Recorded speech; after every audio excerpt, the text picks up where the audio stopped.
Hello friends, ఈరోజు మనం ఎక్కడికి పోతున్నామంటే రాజన్న గుడికి పోతున్నాం అన్నమాట. రాజన్న గుడికి పోవాలంటే ముందుగా మనం పొద్దుగానే లేచి బొంతలు వినేదానికి అయితే వచ్చేసిన. నేను మా అమ్మ బొంతలు ఎత్తురు చూడుర్రి. సో నేను మా అమ్మ బొంతలు వినేదానికి వచ్చినాం. బొంతలు వింటిన తర్వాత మేము డైరెక్ట్గా రాజన్న గుడికి అయితే పోయినాం అనమాట. రాజన్న గుడికి పోయి కొబ్బరికాయలు ఇవన్నీ కొనుక్కొని రాజన్న గుడి మొత్తం కూలగొడుతుర్రు. మీ తెలవంది ఏమున్నది, మొత్తం రాజన్న గుడి కూలగొడుతుర్రు. సో కూలగొడుతుర్రు కాబట్టి మేము భీమేశ్వర ఆలయంలో రాజన్నను నిలబెట్టిరంటే భీమేశ్వర ఆలయంలోకి పోయి మొక్కుదామని పోయినాం అనమాట. పోయిన తర్వాత అక్కడ కొబ్బరికాయలు మా అమ్మ మా నాన్న జోలెలు కొనుక్కున్నారు. సో ఒక్క పొద్దులు పడతారన్నమాట మా వాళ్ళు ఇద్దరు, మా అమ్మ నాన్న.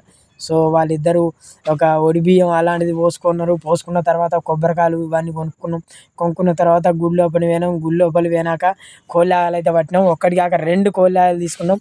2 కోళ్ళాయలు తీసుకొని గుడి చుట్టూ తిరిగి దండం పెట్టుకొని కొబ్బరికాయ కొట్టినాం. కొబ్బరికాయ కొట్టిన తర్వాత అలా నేను మా అన్న మా వాళ్ళు అందరూ మా గూడెం మొత్తం కదిలిందనమాట. గుడికాడికి పోయి అందరం కొబ్బరికాయలు కొట్టి మంచిగా దేవుణ్ణి మొక్కిన తర్వాత మా అమ్మ నాన్న ఫోటోలు తీయమన్నారు. 2 ఫోటోలు తీసిన తర్వాత లడ్డు పులిహోర తెమ్మన్నారు. సో 2 లడ్డులు 2 పులిహోర తీసుకున్నా. మొత్తం 70 రూపాయలు అయితే అయింది. ఇంకోటి లడ్డు తీసుకున్నాం మా వాళ్ళకే.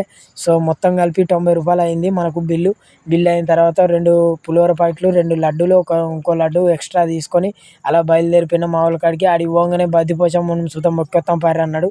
సో బద్దిపోచమ్మ మొక్కదాన్ని పోయినాం. సో వేములవాడ వేములవాడకి వస్తే బద్దిపోచమ్మను రాజరాజేశ్వర గుడిని భీమేశ్వర ఆలయంను మొక్కడం అయితే మర్చిపోకూరి మీలో ఎవరు వచ్చినా సరే.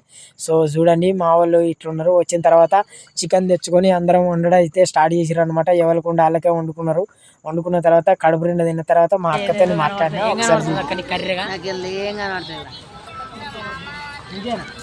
మనసులో మనం కనబడతలేము, మనం కనబడతలేము. చూసిరా ఫ్రెండ్స్, అట్లుంది మా అక్క పరిస్థితి. పాపం బాగాలేదు, ఏదో అయింది. ఏం రోగం లేచిందో ఎప్పుడు మీరు సబ్స్క్రైబ్ చేసుకోండి.